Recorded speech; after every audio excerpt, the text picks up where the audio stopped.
we have in the admin level, we again have this use cases and the scenarios. So I don't want to make this fundamental series too long. I'll keep it short. I just want to explain you what the container is and what is the use case, one of the use case of it. These, excuse me, sir. These are the Yes, important topics in Azure, sir. This container and yes. If you go on a development side, containers and the administration part also there is some in the admin series.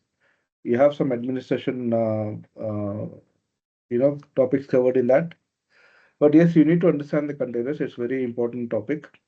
But on this fundamental level, I'm saying I'll just explain you what is container and where it is currently used in the real-time scenarios. okay, sir. In detail, we'll definitely discuss when it comes to administration part and the architecture part, designing part, how and where the containers fit in your environment and how to make use of it. Right? With that, let me try to share the whiteboard. You will understand what is containers.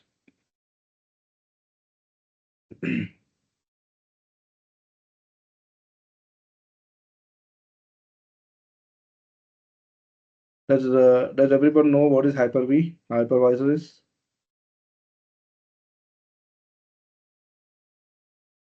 It's a Windows virtualization, Okay, but it's Windows a virtual virtualization platform, platform. Yes. right? where multiple VMs are running. Just 1 second. Let me download some images which will help us understand containers.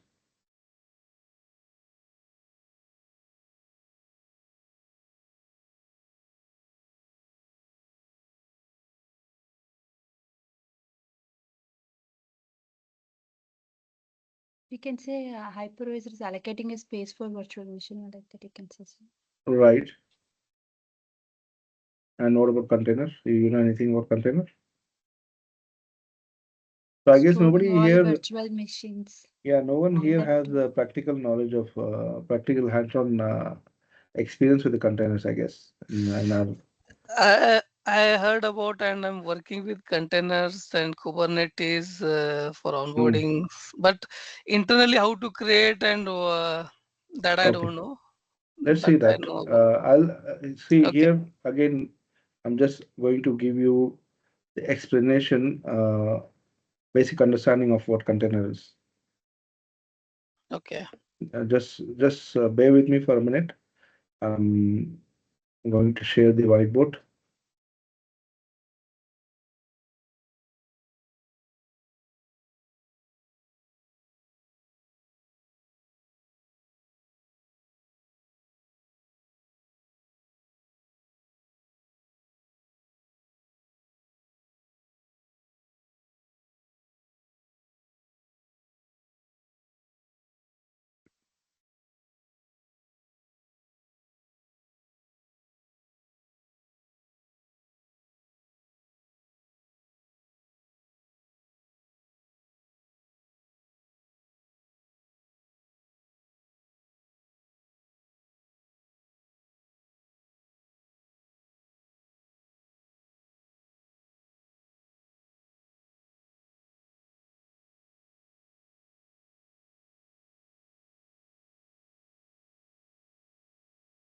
Okay, can you see the screen? Just confirm me. We'll continue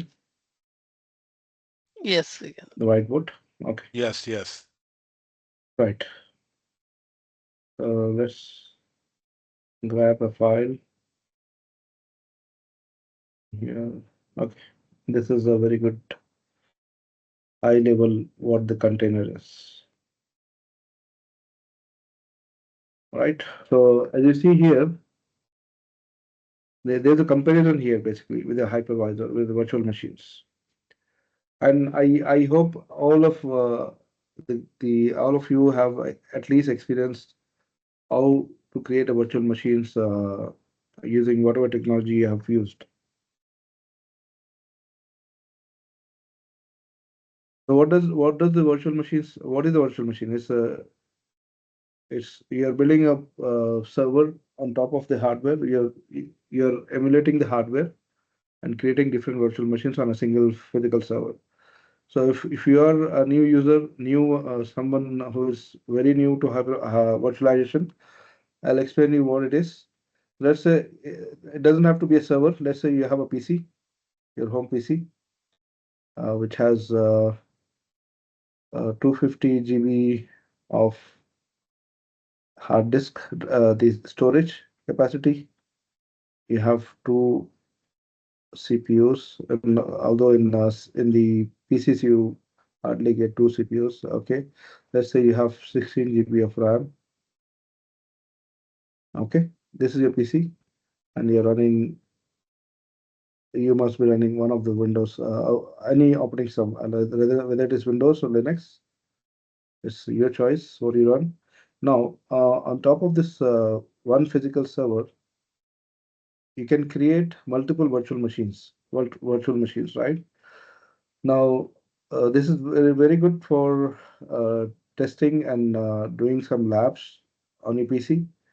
So if you want to have multiple operating systems running on your machine, you can also do that. On one machine, you can install Windows as well as Linux, but you can't use both at the same time, right? You either boot with Windows operating system or you boot with Linux operating system.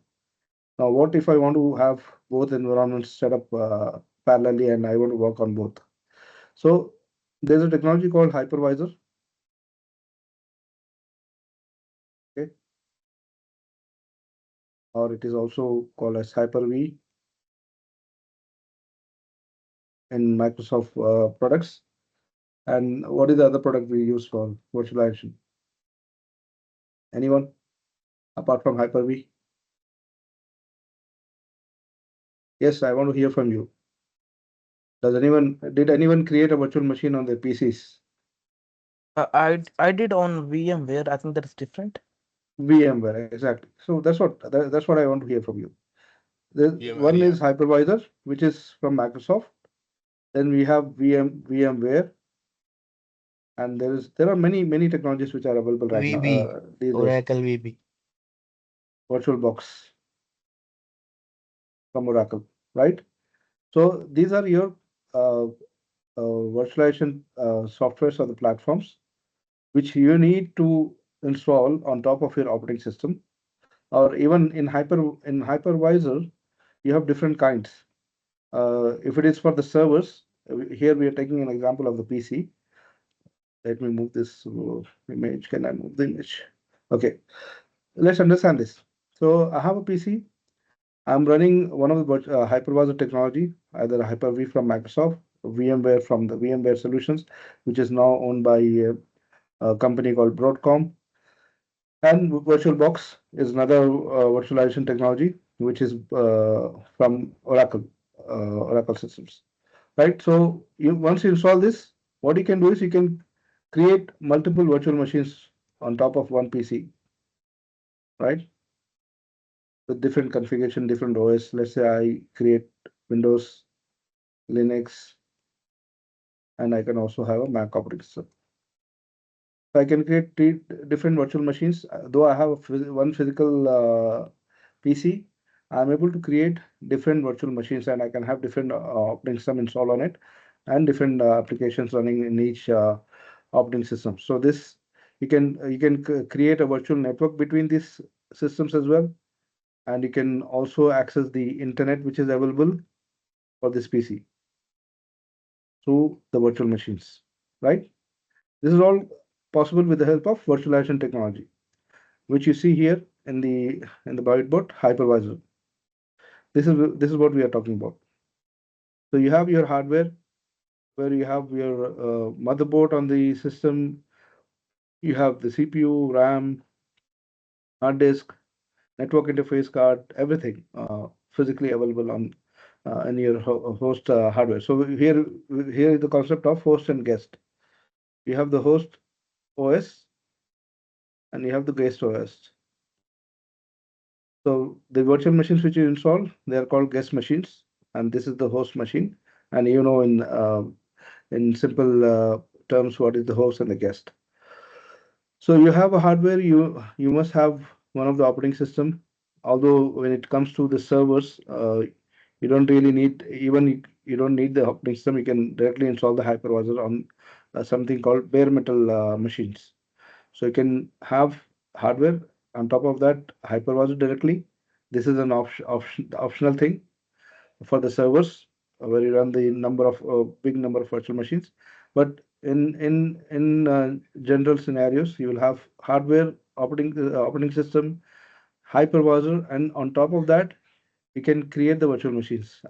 So in this example, I have created a guest OS, Windows, Linux, Windows. I have different applications running. Let's say whatever application you name it, I have different applications installed on top of in my guest OS. This is clear, right? This is a very basic virtual machine concept. Now, containers. Containers have again the the hardware, host operating system, and there is a container platform for creating the containers basically. So Docker engine is one of the famous technology for creating the containers. Okay, this is container platform for containers. Now, what is replacing the what is Docker engine replacing here?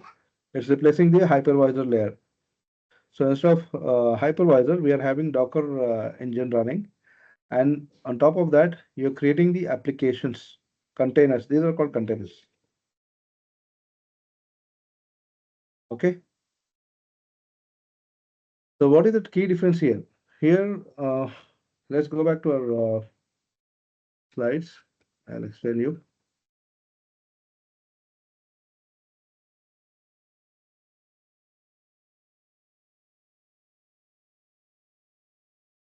So notice that in the containers, you don't have the guest OS, right? You're missing the guest OS. You're just having an application running in a particular container.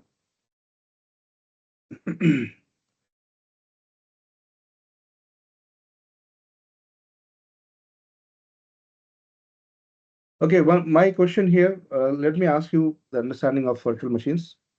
Let's say on my virtual machine one, VM1, okay, I install an application called Office. It's not writing. You know, Office application, right? Which has Word, Excel, PowerPoint, everything. So my Office applications are running on the guest OS, and on top of that, I'm running my application Word, Excel. So how do you how does this application how do you install these applications? You know that you have particular installation files, exe files, or the MSI file application package which you run on top of the guest OS, and it is installed on this particular guest OS. Now, can I use that application from other virtual machines from VMware 2 or VMware 3? Is that possible? Yes, Yes, we it's can a same very. install. No, I'm Can not talking about installing it. I'm saying, can I share this application? No, Can no, you can you share and access this application from the VM1? You no. can't do that. You have to install it, right? Okay. What about this? Let's say I install this application already on VM1. What I do is I just copy paste the installation directory. Where is our Office installed? When you install Office, it's installed under program files, right? Sorry, that's really bad writing. Office folder. So Windows and in the guest OS, in the C drive, you have program files folder and the Office folder. This is where your application is installed. Now, can I just copy this folder and place it here in this VM2 under the same location and use this application? Is that possible? Anyone tried this? There's a pin drop silence. I'm asking you guys. And no. Uh, Okay. Don't have Ahmad, any. did you try this? Yeah, during my testing in my Huh? laptop, I tried this. Huh? It works. Does it work? It's my laptop. It is working. Really? Show me how it works. Portable, portable. Huh? For the portable, I can use, No, no. but I don't know what I'm real. telling you, I'm No, no, telling you it will that I not. have. It won't work Yes. Sir, that because upload file in the virtual machine one, is it, sir? That OS is different, this OS is different, so we no, can't no, no, access that. no, no. Let's say OS is same. You have Okay. the same operating system here in the Okay, sir. guest VM2 and all the guessers. Let's take an example. So I have three virtual machines. I have one in virtual machine. I have a Office application installed. It is installed. So what I'm doing is I'm just copying this folder and putting it here in the virtual machine 2 and 3, and I want to run this application, Word, Excel, and whatever you use. You can't do that because the application, when you install the application, it just does not work with the files which you have in this folder. It has dependency on the operating system level as well. There are files which the supporting files and the DLLs it requires to run a particular application from the guest OS. So you can't really just copy this folder and run this application on VM2. Rather, what you have to do is you have to install that application again on VM2. Correct? Yes. Yeah, Yes, that's sir. that's that's how it works, right? Now, in this container concept came in picture, especially for development developers, wherein a developer says, let's say for example, I'm a developer. I have my development applications or .NET or whatever you call it. So I use the IDE and the integrated development environment tool to create one package. I create one package, an application. Let's say a web app. I create a web app. Now this web app, once it is created, once it is packaged, when you export it with the supporting files and you create the executable file as well. Okay, this is a package. You created one package. Now this package can be installed on any system, right? But it has a dependency. What is dependency? The operating system level dependency it has. The operating system will have DLL files and supporting files to run this application. So the developer has built this application and he installed it on this machine, which is running Windows 11, for example. And he tested the application and made sure that this application is working perfectly fine. Now what he does is he gives this package to the IT admin. Okay, this is a typical scenario where we have got this container concept, widely used and uh, available right now. So as an admin, I got that package, web app. So this is nothing but a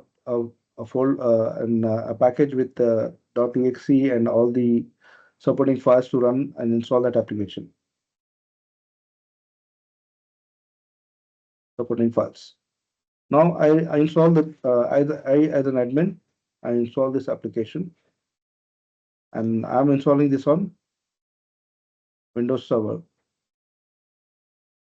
right? Because now this application should be used by all the users in my network,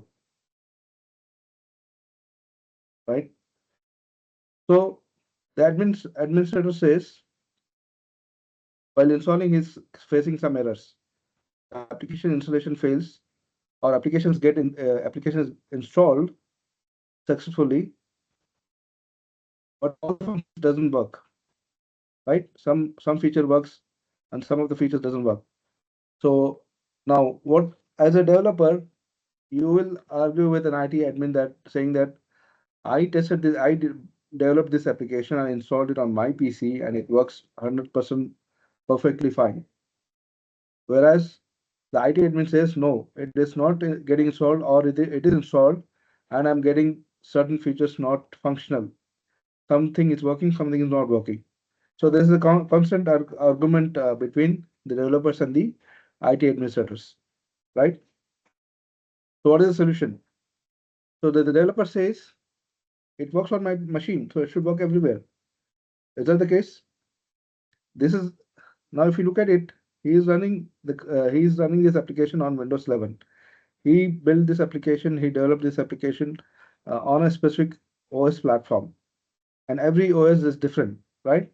Here you have Windows 11 where the developer is building that application, and here it is a Windows Server OS where the IT admin is installing that application to make sure that all the users can use it. Is there a difference here? There is a big difference, right? The OS itself is different, and then when you compare the the features on Windows 11 and Windows Server are going to be completely different. The supporting files will be different. Everything will be different. So it's a constant back and forth communication and argument which goes on between the developer and the IT admin. So they again try to fix it, make sure that it works on Windows Server environment and other environments as well. So this is where the concept of container came in. So it's a platform independent application, you can say. So once you build the application in the container environment, you can just move that container, you can package the container and install that container and run that container on the Windows Server. For example, in the same scenario, let's say I'm going to clear this one.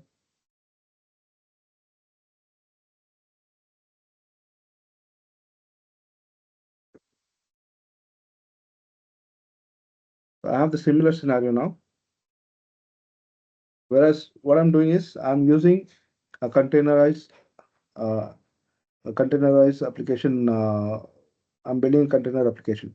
So I have a platform. First of all, I'm using Docker on which I can run the containers. I can create a container and I can build and install the application in this container. Build and install application in the container. So once I make sure that the applications are running fine, will install and run. Once developer says that, okay, it checks that the application is built, is installed, it's running, it's tested 100% fine. Now, what he can do is he can just give this container to the IT admin. Earlier, he was giving a package of binaries and the supporting files of the application. Now here, what it is doing, the developer is shifting or giving the container itself to the IT admin. So all the IT admin has to do is he has to has a container platform first of all, of similar Docker or anything, and he gets a container. The container with its uh, application and supporting files, and it is OS independent now. This is OS independent. So this Docker application now, the container application, containerized application, it carries with it the supporting files, what it needs, even the application supporting files as well as the OS supporting files within the container itself. So the IT admin just has to run this container on this server. Now there's no way that this container will not work on this platform. As long as this server supports a Docker, the container container platform, you can run that container in the production environment without any issues. So in this way, the developer will be 100% sure that I have built the application in for the container, basically within a container, and I have given that container itself to the IT admin, and IT admin is just running that container here on the server, and users will be able to access that application which is running inside the container without having any issues or any hassles. So what you're doing is you're removing the OS dependency.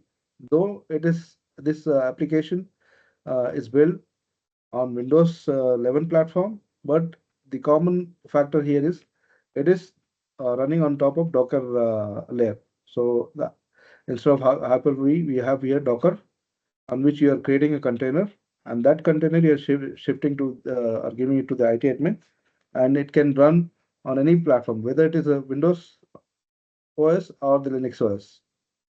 What you need to do is you have to make sure that your operating system is having the Docker running on it. Docker is one of the application virtualization platform again. So here, what we are doing, we are not virtualizing the operating system. We are virtualizing the applications. You got my point? So in the earlier scenario, in the OS virtualization, what you're doing, you're virtualizing the OS on Hyper-V, right? But here, you're virtualizing the application itself.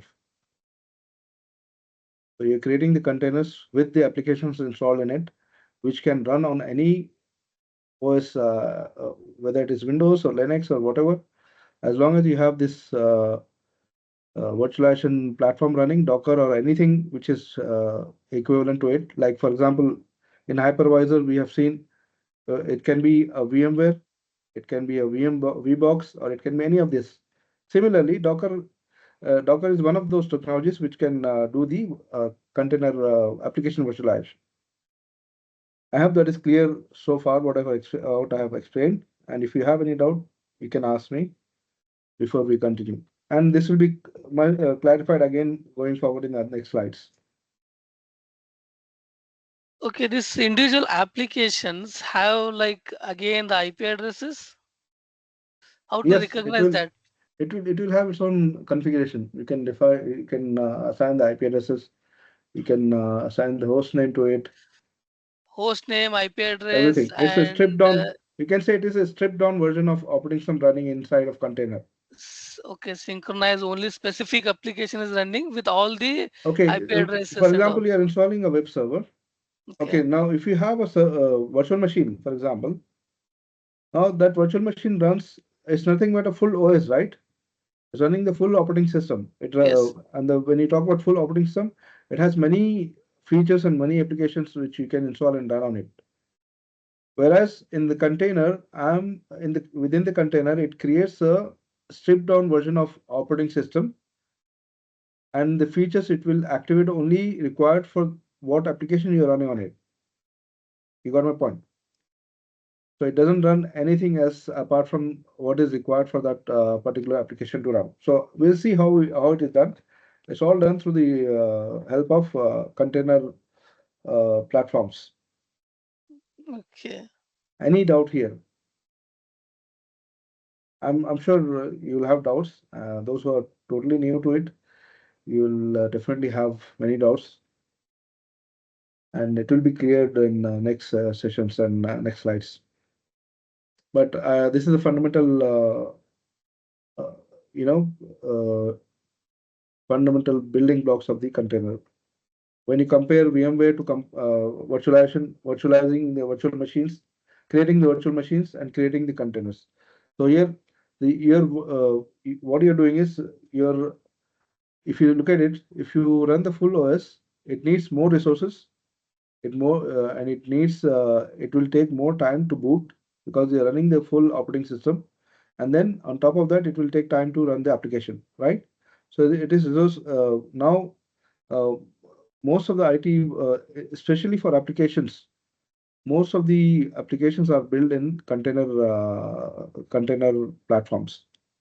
So it's first of all, it's OS independent because you can run the container on any operating system as long as you have a container platform running on it.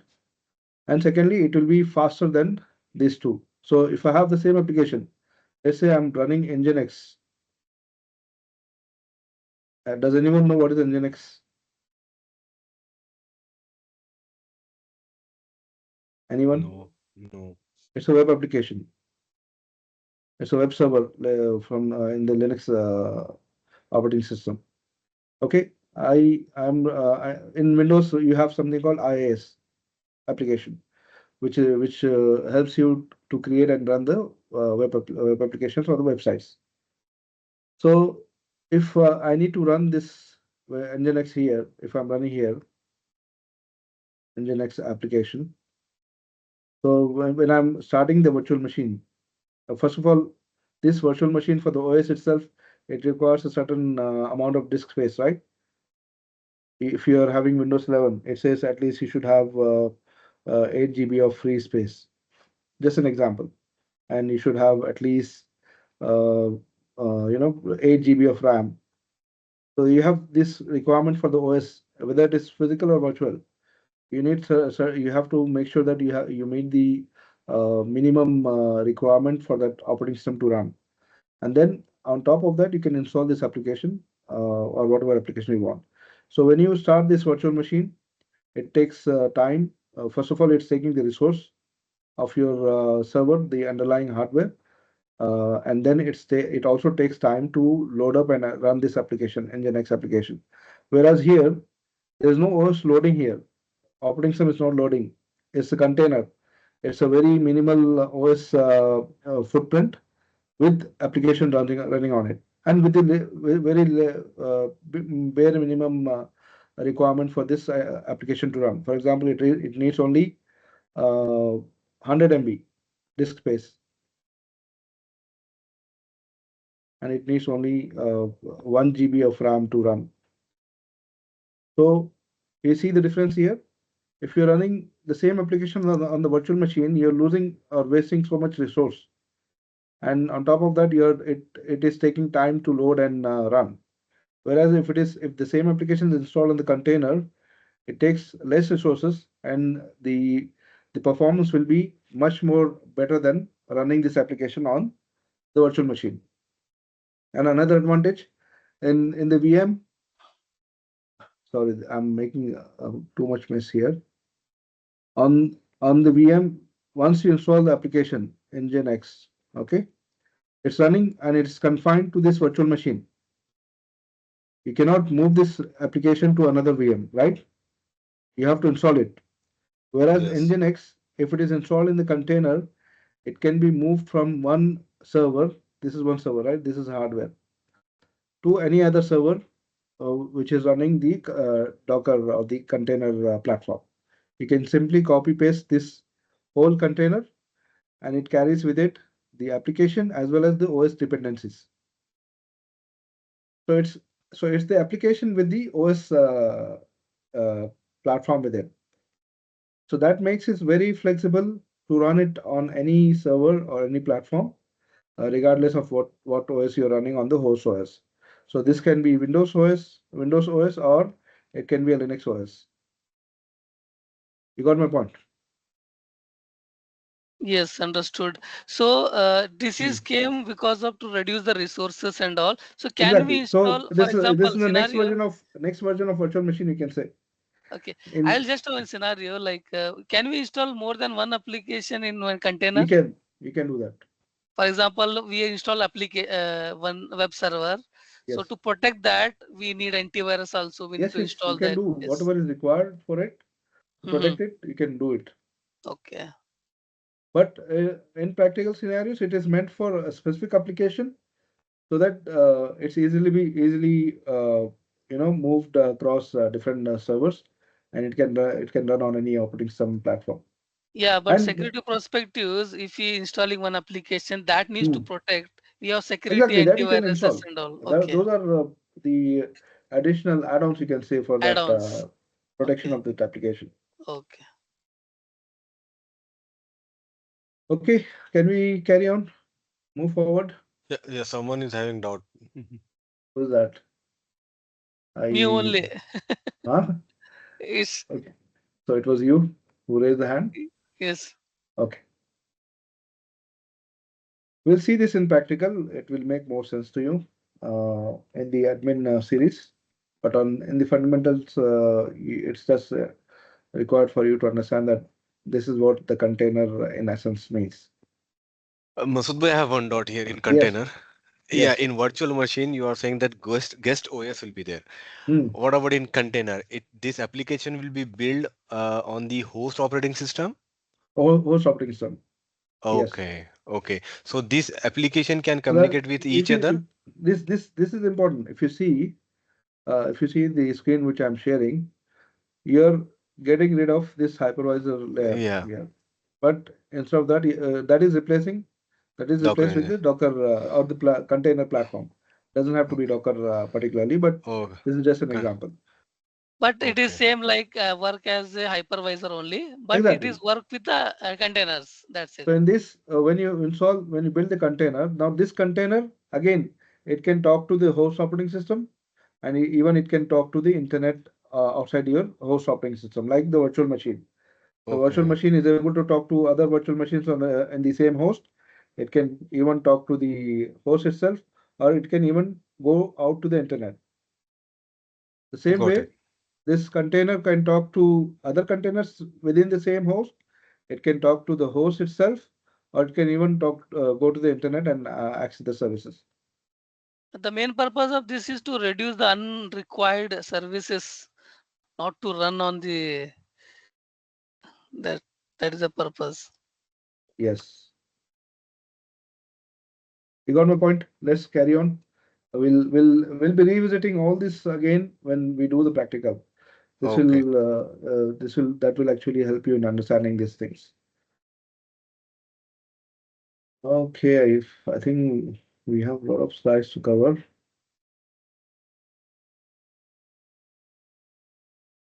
I'm sharing it from other machine.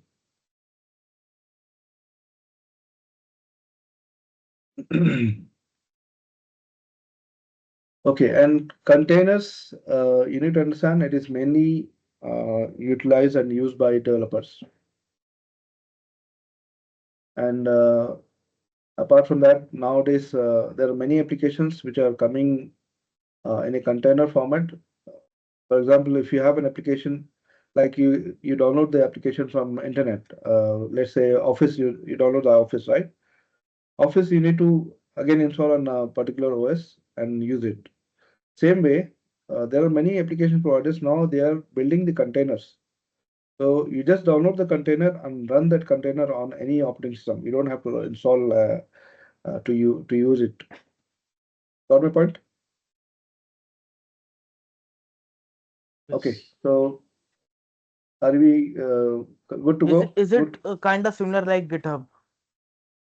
GitHub is Uh, again it's just a repository where you yeah. have the from where you can download the containers. Uh-huh. GitHub is the online repository where you will find many applications which are containerized, you can say. Okay. Okay, so let's continue. So here in Azure, you need to understand Azure containers provide a lightweight virtualized environment that does not require operating system management and can respond to changes on demand. Azure Container Instances, a platform as a service offering that runs a container or pod of containers in Azure. We'll understand this pod and all these terminologies later on. Azure Container Apps, platform as a service offering like containers instances that can load balance. So you can have either a container or containerized container apps. We can do the load balancing as well. Azure Kubernetes service, an orchestration service for containers with distributed architecture and large volume of containers. Anyone knows about Kubernetes?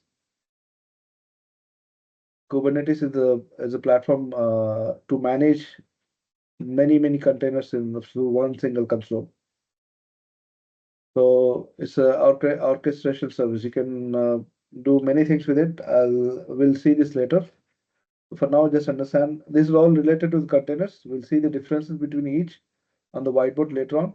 Right now, I just want you to understand what the container, what the container means, and I hope that is clear to you. So here is a quick comparison between the hypervisor and the container. You can see here what it runs. Hypervisor. you run the full virtual machine with their own OS. Whereas in container, app sharing the same OS kernel. There's only one OS running on the host level, and that's it. You're creating virtual applications on top of the operating system. Isolation, hardware level isolation. Here it is OS level isolation. You have startup time slow, boots full OS, and this one comparatively is fast and starts in seconds. Resource use heavy. Each VM needs CPU, RAM, and operating system. Lightweight because it is sharing the operating system here. Use case run multiple operating systems or servers, and here you can run multiple application consistently and quickly. Right? So that's a quick comparison. In short, Hyper-V virtualizes machines while containers virtualize applications. This is the key statement here. This is what you need to understand. So in the virtual machines, you're having the Hyper-V, you're virtualizing the virtual machines, virtualizing the machines actually, and in the container, you're virtualizing the applications. So it's the application virtualization platform, you can say. Then we have something called Azure Functions. This is again a platform as a service offering from Microsoft, and it is called serverless compute. What does it mean by serverless? This is important to note here. This serverless compute doesn't mean that there is no server running in the background. Azure function, uh, Microsoft Azure gives you an option, a window uh, where you can put your application code and run that code without even creating a virtual machine, without even creating a container. You just have your application code running in as a function in Azure platform. But definitely it runs in the background, it runs on one of the server.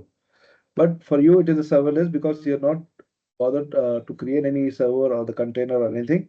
You just want to run your code, a simple code. And in simple word, it's like writing a small piece of code that runs on only when needed, such as when a file is uploaded, a message arrives, or a timer goes off. So there are different use cases for this. This will be helpful in development and in some applications. What we'll do is we'll create one use case in the labs later on, where I can show you what Azure function means. So this is the key point here to remember is for the exam, when you talk about Azure functions, it is called as serverless compute. Serverless compute, and you have a similar feature in AWS, which is called Lambda. That's what they call it as a Azure function. It's called as Lambda serverless compute in AWS. You can see different terminologies on internet. Definitely, you can do a quick search and research on comparing what each resource is called in each cloud platform. It differs from cloud platform to cloud platform. What you need to understand is the fundamental concept of it. As I told you, virtual machine. In Azure, it is virtual machine. Simple, we know by name itself.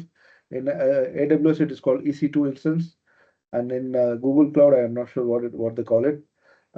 Similarly, when you have a virtual network in Azure, it is called virtual network itself. In AWS, it is called a virtual private cloud. So those terms you need to remember and understand the difference. Comparing Azure compute options, so we have seen there are three different options, especially for compute in Azure. You have virtual machines, which are nothing but cloud-based servers that support either Windows or Linux environment, useful for lift and shift migrations to the cloud. This is a this is something which you should understand. Does anyone know what is lift and shift migration? Lift and shift migration. Should I explain that on the whiteboard? You're still awake. If you're still following me, if it is too much, we can carry on with the slides and continue. Yes, sir, we hear. Sorry? We are here. We can. Okay. Here, here. So, all right. It's important that you're focusing on what I'm trying to explain here. so that you have a very good understanding of the cloud platform. Whatever cloud you deal with, cloud computing platform, you know what it is.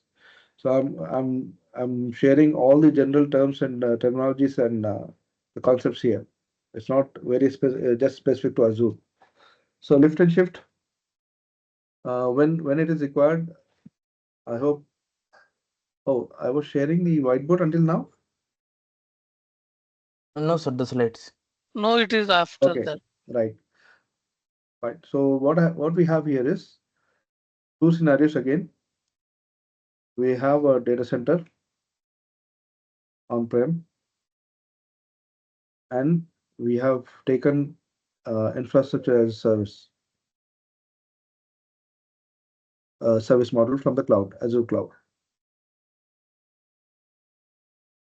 That means I can create and build my own infrastructure. I can build my network, virtual network, and in that network, I can deploy multiple resources, virtual machines, storage,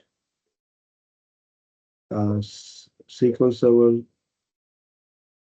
You can have anything which you need in the infrastructure.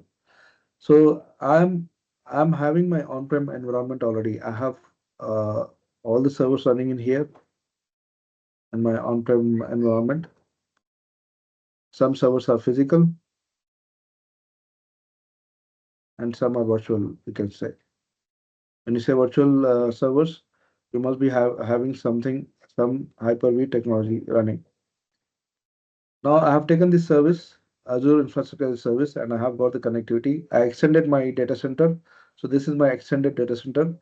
Now what I'm planning to do is I'm planning to move some of these VMs instead of building a new virtual machine here and doing all the setup applications and everything.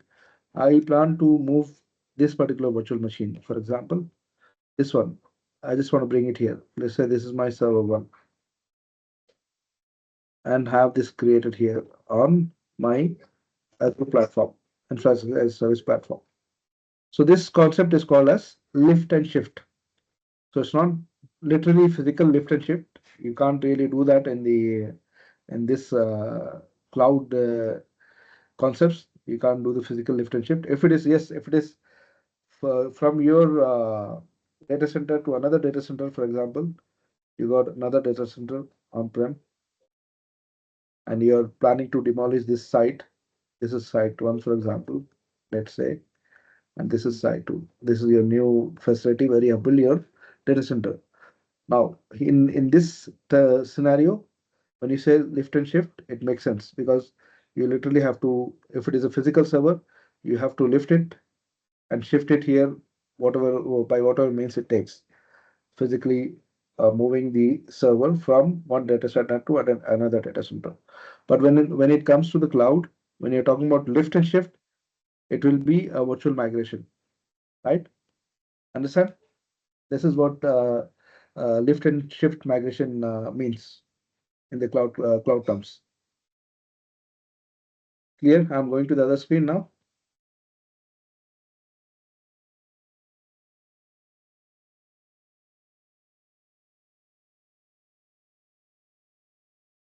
Okay, so virtual machines will be helpful in these scenarios wherein you want to move your existing virtual machines from your on-prem data center to the cloud.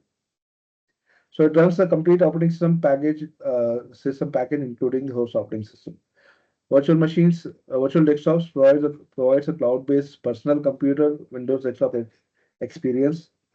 I gave you the scenario and the use case in that already. Then you have containers, lightweight, miniature environment well suited for running microservices. This is important here. This is the architecture where it will be used. The containers are mostly used in microservice architecture. Do you need any explanation on that? Let me just give you a quick explanation. Microservice architecture. This is very common nowadays in application development. Let's say I'm having a application, web application called Amazon, Amazon.com. Now, this application has many different features in it, right?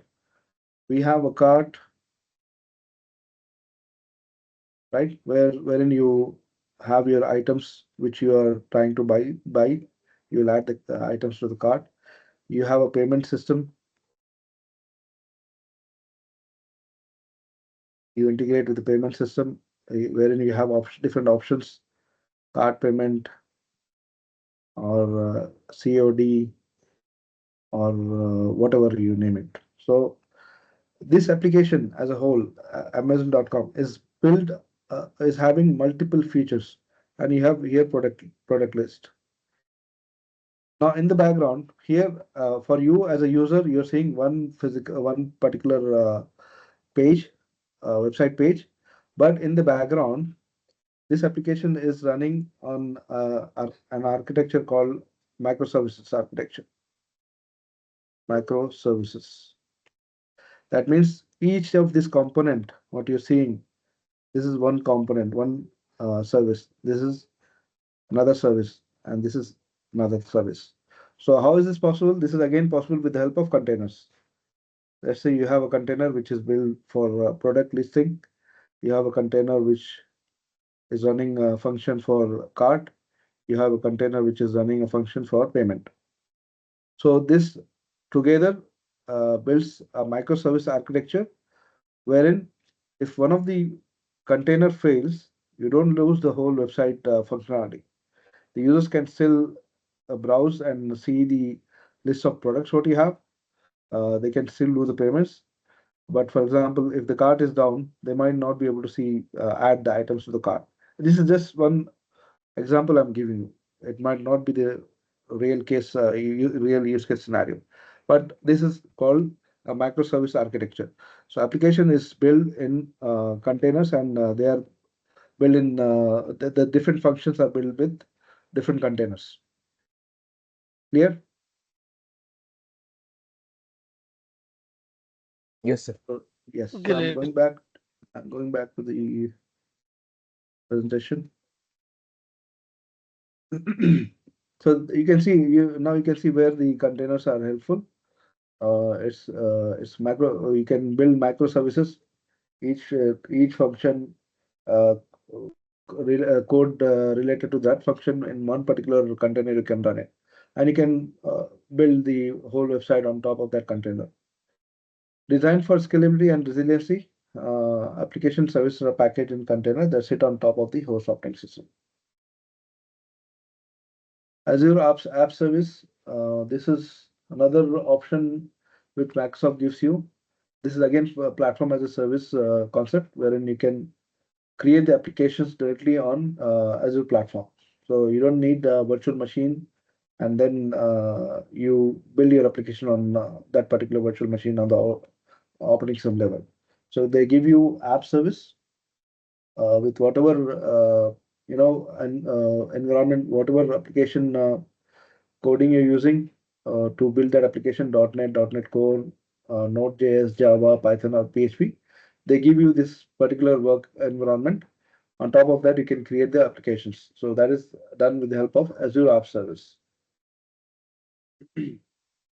Azure Networking Services, Azure Virtual Network. It's also called as VNet, Virtual Net, enables Azure resources to communicate with each other. I've already given you the example of how the virtual machines communicate with each other on Azure platform. So that's with the help of Azure Virtual Network. And you have seen that when you created just a single virtual machine, it created the virtual network by itself. So that is a fundamental component which will be created whatever resource you create on Azure. We'll understand what is public endpoints. Public endpoints means accessible from anywhere on the internet. So in the virtual network, you can create something called public endpoints. So if you're building a service which is required to be accessible from outside for all the users in the internet, then you create public endpoints. How we create it, we'll see that later in the admin series. You have private endpoints. That means if you're building this virtual network only for extending your data center, as I've given you the scenario wherein you're extending your data center, building a DR setup, or doing a lift and shift, moving a virtual machines from physical data center to the virtual data center, which is in the cloud. So you can create something called private endpoints. You can create virtual subnets, segments your network to suit your needs, and these are all again fundamentals of networking, wherein you can, if you know what the subnet is, you can create the same thing here in Azure networking. So I'll explain you quickly so that you, even if you have no, if you don't know what those concepts are, you'll get an idea what the subnet means.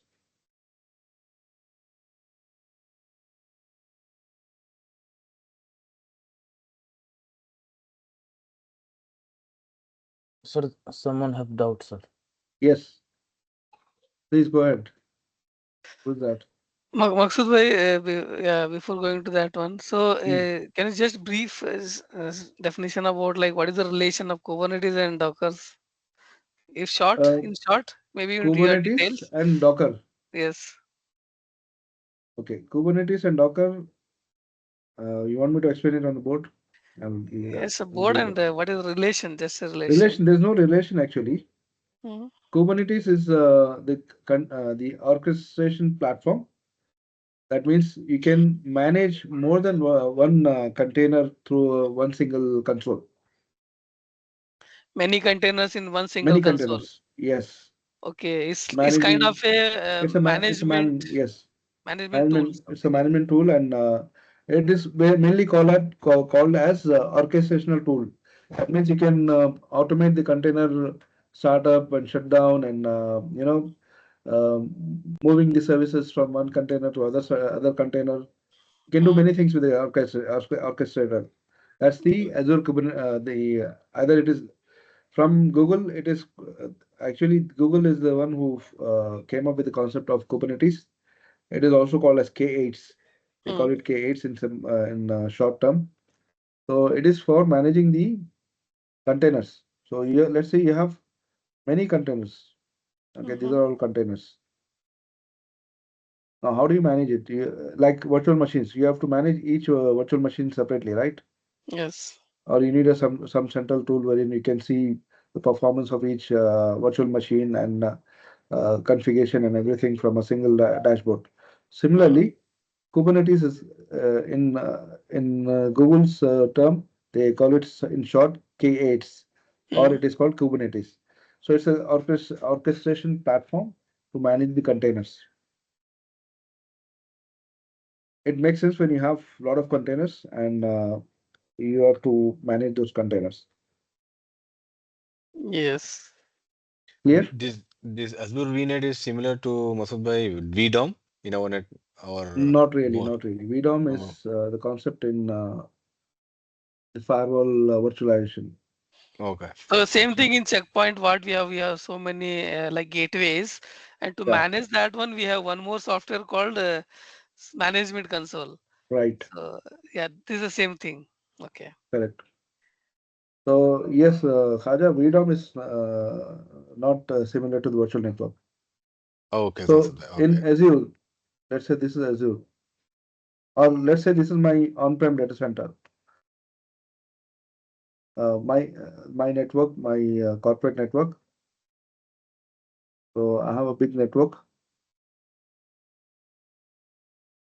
In this network, I have different environments, right? We have servers, we have users, we have different departments again in users. You have HR, marketing, and so on. So you can use the subnetting. You can create different subnets in order to control the traffic from each subnet. Let's say this is one subnet, HR subnet. This is marketing subnet, and this is sales, for example.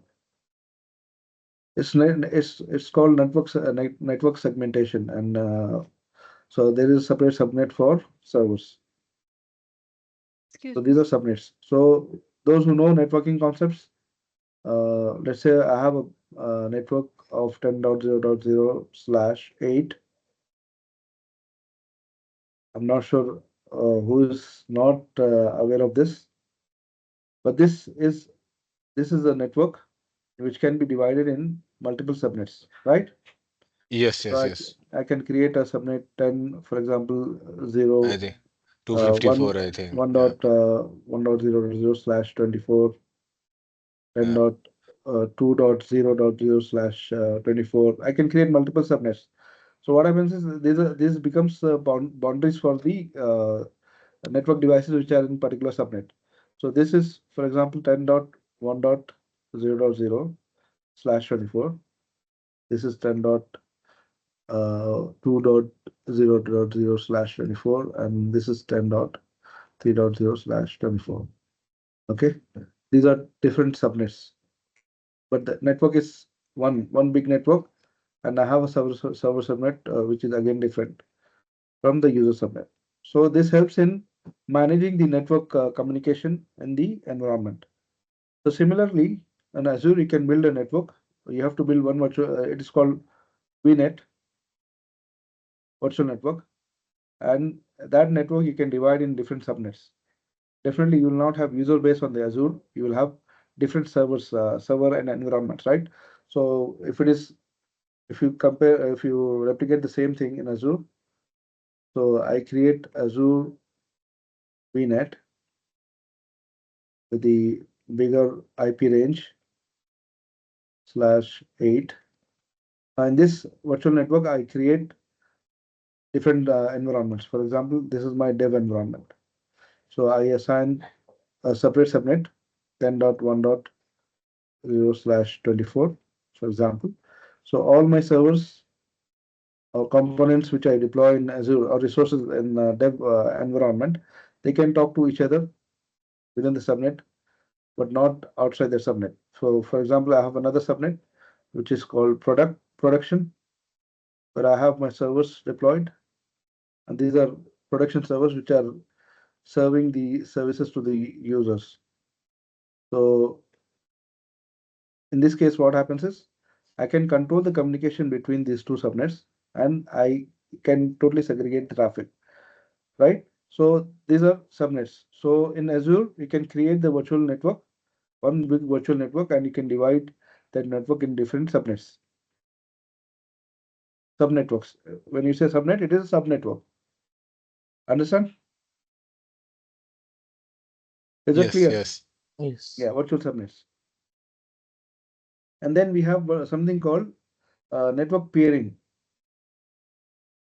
But network peering is basically connecting two virtual networks. Let's say, for example, I have this virtual network, which is completely for production, not for development. Let's say, but I'm segregating the roles in different subnets, the server roles. Let's say these are web servers and these are database servers. So I want to control the traffic between these two. So I'm building whichever web servers I'm building, I'm placing them in this subnet, and the database servers I'm placing in this subnet. This is one virtual network. Now I have built one more virtual network. I can create more than one virtual network in Azure. So I'm creating a VNet again, but this will definitely have different range of IP addresses. It cannot be the same as production. So let's say I have uh, 12.0.0.0/8. This is a bigger network. So always in the Azure environment, when you're building a virtual network, the first virtual network, make sure you take a bigger range of network IPs, the subnet, because this will give you option to create subnetworks as per your requirement.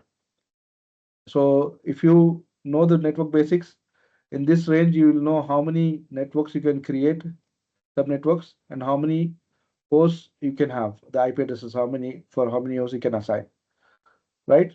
I'll share one video which will give you the basic understanding on networking, on IP addressing basically. That will give you a very clear understanding, because here is not we don't have a chance to explain all those fundamentals. I'm just giving you the high level. So let's say I have Excuse me, sir. Devon. Yes, Sir, along with this, can I also read like CIDR, that one, how we are allocating the yes. So space? when I'm going to share a uh, basic IP addressing fundamentals. Okay, a video which explains you everything, and definitely if you relate that to this explanation, you will understand what I'm talking about, right? So here, Okay, sir. just have a high level understanding. So in Azure, in my Azure account, same account, I'm creating two virtual networks. Uh, and this between the virtual networks, there will not be any communication. The machines which are here in this subnet, for example, this is my dev subnet, uh, development, and I have one more subnet test, for example.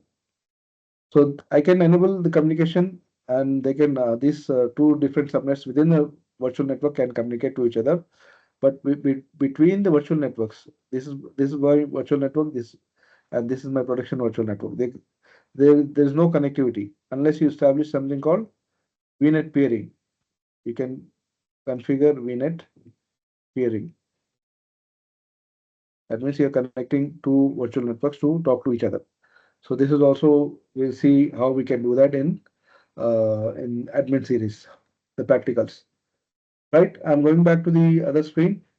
We have very less time now, and I don't think we can complete all the slides today. But tomorrow, I'm targeting to complete the fundamental part because we have to move on quicker and faster. But I don't want to rush you guys unless you understand the concepts. That's really important. If even if you don't know how to do things, you should understand how things work. That's the priority here. Okay. So virtual subnets segment your network to suit your needs. Network pairing connects your private networks directly together. The example what I've given you, between two virtual networks, you have to do network pairing. Right, here we have another lab exercise, configure public access to the virtual machine. So in the previous scenario, we have created a virtual machine, but there was one more lab where we have to install the web server. And this is the third lab, which is connected to this the previous lab, wherein you will see how to access the web server which you have installed on the virtual machine. Otherwise, there's no point doing all of this on Azure, right?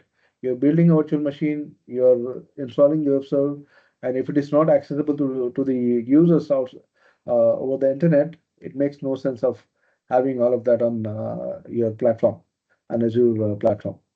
Correct? So we'll see those labs all together in one session. We'll do that in the morning before we start our theory. Okay, I hope everyone is okay with that. Then what we have Yes. is next one, what we have is the Azure networking services. Now, going on, what else we have here? We have networking and then storage. And so I think we can conclude on the networking concepts here today. So we have the virtual VPN networks, VPN gateways, Azure networking services, VPN gateway. Now, what does VPN gateway do? Is used to send encrypted traffic between Azure virtual network and on-prem locations. So here is a very classic example which you have. There is an on-premises data center, and I have my virtual network one in the East US location. This is the example I was giving you. I have a bigger virtual network created, and now I need to connect these two networks, on-prem network to my Azure network. So what do? I have two options to do that. I can use IPsec technology, IPsec IPsec protocol for creating the virtual private network, VPN. It is called VPN. So it is called virtual private network tunnel. So side to side, I can do the connectivity side to side, from one side to the other side, so that it becomes a the extended part of my network, and the users here on premises or the servers here can access the service on the virtual network and vice versa. So that is possible with the help of VPN technology. Okay, so I have explained you. I'll just explain once more. Let's complete this slides. Then I'll explain you VPN and then the express route. So this is another way, another method of connecting your on-prem to the Azure cloud. So what does it do? Express route extends on-premises network into Azure over a private connection that is facilitated by a connectivity provider. So this is the major difference between the Azure and the VPN network and express route. I'll explain you quickly on the whiteboard what is the main difference between these two. Then we have a DNS service. Azure has its own DNS service as well. And I hope you all know what is the DNS. Can you tell me what exactly the DNS is? Anyone? Floor is Domain open to name, you. domain name service. Yes, what exactly it does? I just It don't need the full Name form of of it. the it IP get address yeah. name. What does it do? And like basically like what when you type like google.com, it's actually a IP we are type the main Hmm, network is IP, like it's a right, particular IP, but domain gives a name which is easier for the user to interact with the service. exactly. Okay, so we can say DNS is like a phone book of your internet. You know what is phone book? You have when we Name. call, for example, this is my phone book. What happened? Why it is not writing?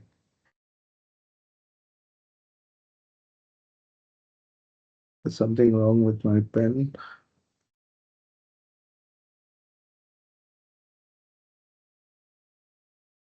What is phone book? Now we don't maintain it. Earlier in earlier days, we used to maintain name and the number, right? If you have to call someone, you can't call them by the name, right? For example, I want to call Ali. It has to have some number. So if it is a phone number you're trying to dial, on the phone you dial the number, not the name, right? So phone book is just helping you to relate Ali to particular number.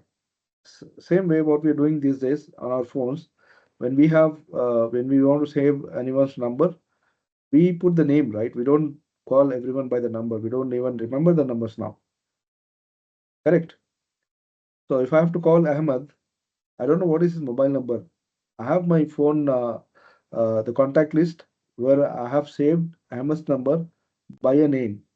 So for humans, it's always the names, not the numbers. We're not good at remembering the numbers. But for the system, it uses the numbers. So when you're having your smartphone, you have the contact saved. You have a name which is associated with the number. Now you create a contact, you just put a name. I put Ahmed as a name and I save the contact. When I call, will the call happen? Will the call go? No, it won't go because your phone book doesn't know what to do with that name. So you're relating the names to the numbers here in the contact list. So when I look for the contact Ahmed, when I press call, it is actually calling the number, not that person by the name. Similarly, internet is a phone book. The DNS is the internet phone book.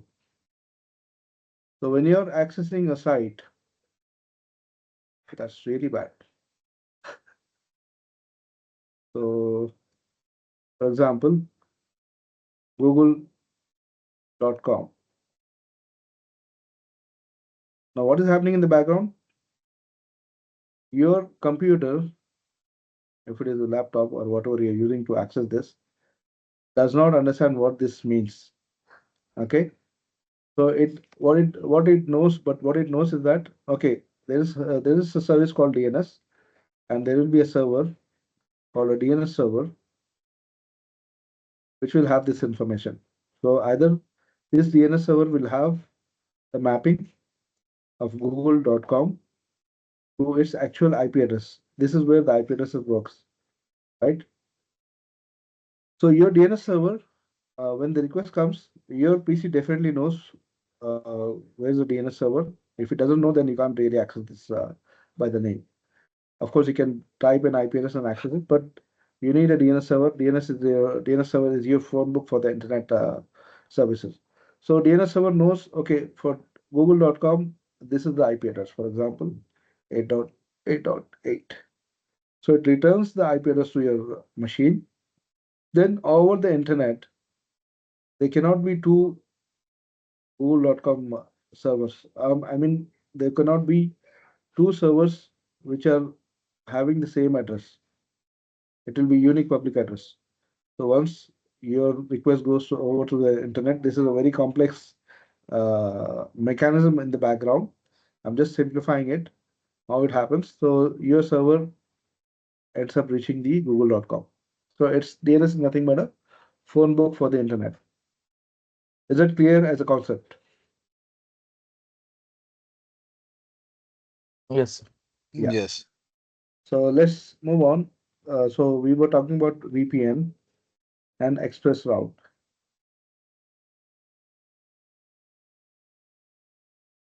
Okay. So we did two. Yes, we are almost done.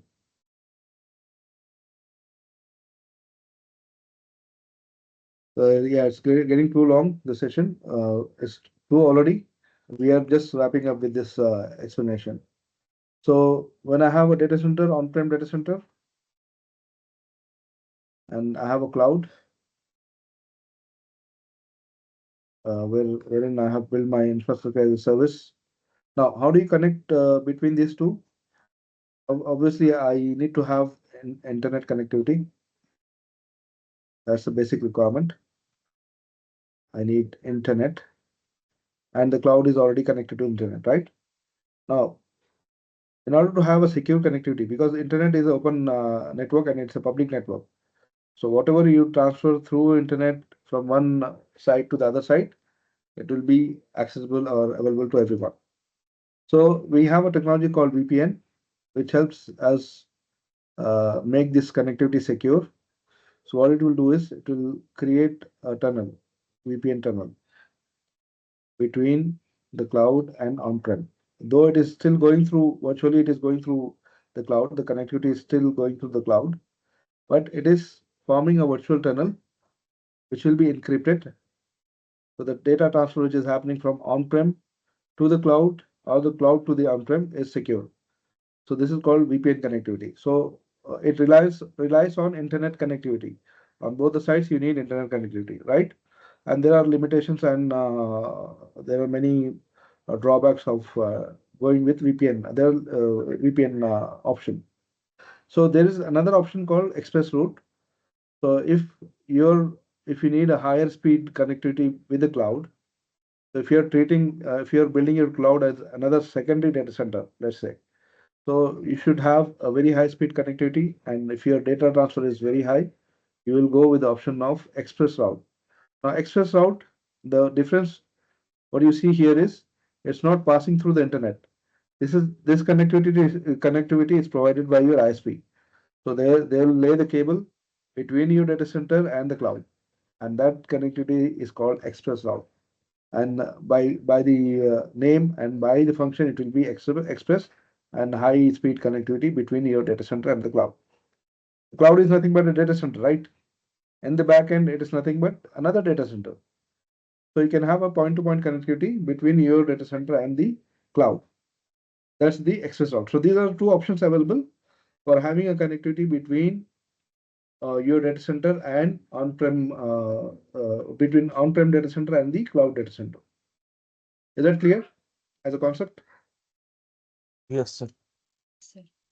So that's it for now. I think yes, we have actually over 2 o'clock, 2:07 now.